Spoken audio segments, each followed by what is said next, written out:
Bonjour, bienvenue dans la série sur la relativité. Donc nous avons vu la formulation quadrivectorielle, nous allons maintenant l'appliquer au concept de force. Alors, il y a deux choses qui peuvent nous guider. D'une part, nous recherchons donc une formulation sous forme de quadrivecteur qui a le bon goût d'être invariante et qui correspond donc bien à la représentation qu'on peut se faire des grandeurs physiques. Et d'autre part, pour des vitesses petites, on doit retrouver la physique classique, donc les relations classiques. Donc, commençons par là. Écrivons le principe fondamental de la dynamique. Celui-ci dit que la force est égale à la masse fois l'accélération, c'est-à-dire la variation de la vitesse dv sur dt, c'est-à-dire encore d sur dt fois mv. Nous notons, nous allons utiliser les majuscules pour la force et la quantité de mouvement, qui permettra de les distinguer des minuscules que nous utiliserons pour les quadrivecteurs. Donc la quantité de mouvement se définit comme la masse fois la vitesse. Et donc on peut aussi écrire F égale dp sur dt. Enfin, si on multiplie par vdt des deux côtés, on obtient d mv carré demi est égal à f v dt. Ceci, c'est le travail qui est appliqué pendant un petit intervalle de temps, et donc ceci représente la variation d'énergie que reçoit le corps suite à l'action de cette force.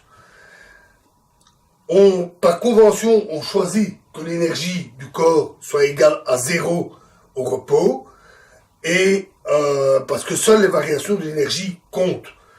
Et on obtient ainsi l'énergie cinétique, qui est définie comme 1/2 mv carré. Si la force dérive d'un potentiel U, alors on a F égale moins le gradient de U, c'est-à-dire que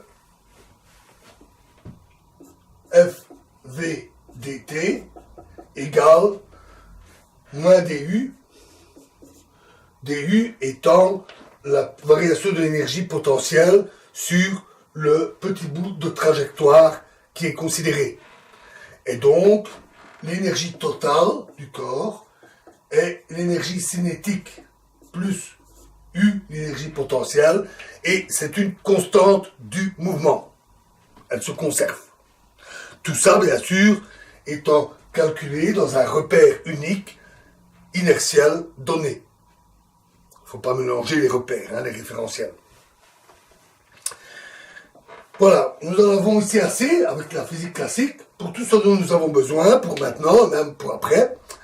Alors, la généralisation au quadrivecteur est assez naturelle.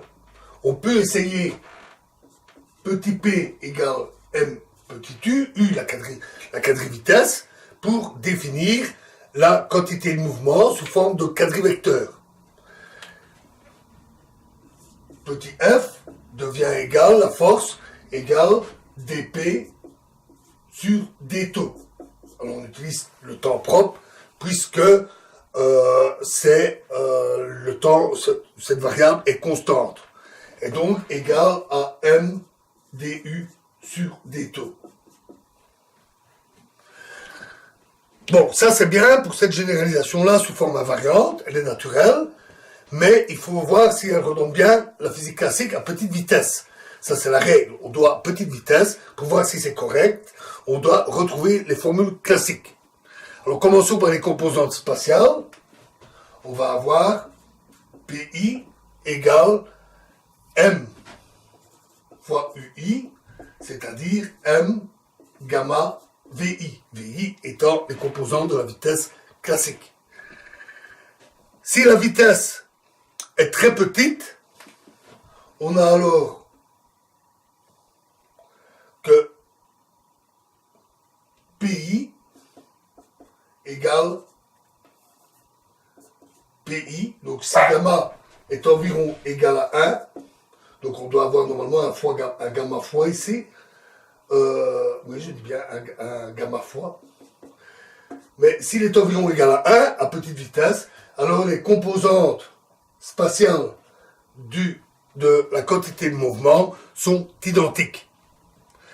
Et donc, on a petit fi, la force, les composantes spatiales du quadrivecteur, égale fi, la force classique, fois gamma. Il reste à voir la quatrième composante pour que ça colle. Alors P0 est égal à mu0, c'est-à-dire mc gamma. Le principe de la dynamique, F égale ma en quadrivecteur, nous donne, en multipliant par U, Fu égale 0. Et en explicitant le produit scalaire, on obtient gamma carré Fv égale moins C. Donc là, ce sont des vecteurs tridimensionnels classiques. Moins C gamma F0 égale 0. F0 est la composante que l'on cherche.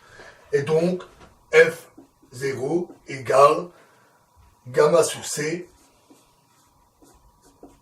Fv. Donc, à un gamma sur C près, on voit que la quatrième composante de la force correspond au travail effectué par la force classique. Et à ce moment-là, on retrouve, à petite vitesse, on retrouve les formules de la physique classique.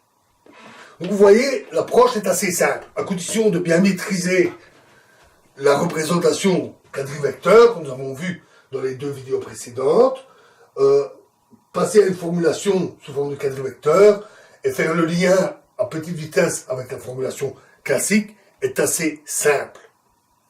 Ce n'est pas très difficile. Une fois les principes bien posés et les outils disponibles, tout devient facile.